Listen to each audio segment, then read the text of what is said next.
Bismillah və elhamdülillah, dəyərli qardaşlar, biz bundan əvvəl İslamın ərkanlarından danışdıq və bildik ki, İslamın 5 ərkanı var. Birinci ərkanı demişdik, şəhadəti ən la ilahə illallah Muhammədən Rasulullah sallallahu aleyhi ve sellem. Necə İbn Ömərin hədisində gəlir, şəhadət la ilahə illallah və Muhamməd Rasulullah sallallahu aleyhi ve sellem. Deməli, dəyərli qardaşlar, la ilahə illallah kəlməsi qısa olaraq tərcüməsi belədir ki, Allahdan başqa ibadətə layiq olan heç bir haqq məbud yoxdur.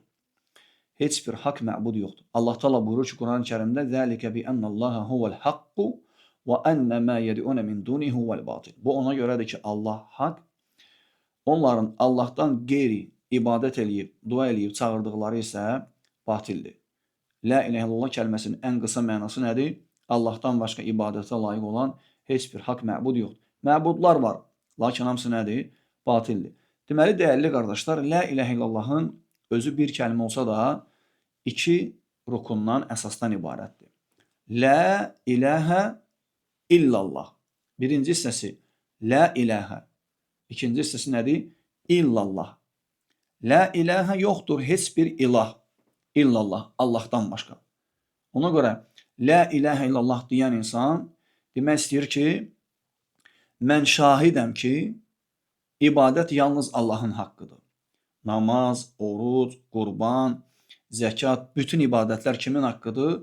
Aləmlərin Rəbbi olan Allahın haqqıdır. Kim bu kəlməni deyirsə, mütləq şəkildə elə tək Allaha ibadət eləməlidir.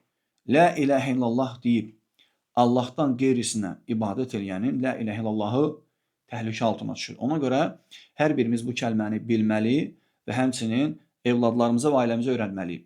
Allah Taala əmr edib ki, biz bu kəlməni öyrənək. Muhammed surəsi 19-cu ayədə Allah Taala buyurur ki: "Fa'alam ennehu la ilahe illallah vestağfir li zembik." El-ayə. Bil ki, Allahdan başqa ibadətə layiq heç bir haqq məbud yoxdur. Sonra öz günahlarından və həmçinin mömin kişi və mömin qadınların günahlarından bağışlanma dilə. Allah əmr edib ki, öyrənin. Gərək biz də öyrənək bu kəlməni. Ne üçün öyrənirik? O kəlmənin üzərində yaşaya bilək. Allah Taala hər birimizə bu kəlməni öyrətsin və onu yaşamağı nəsib etsin. Vəlhamdülillah.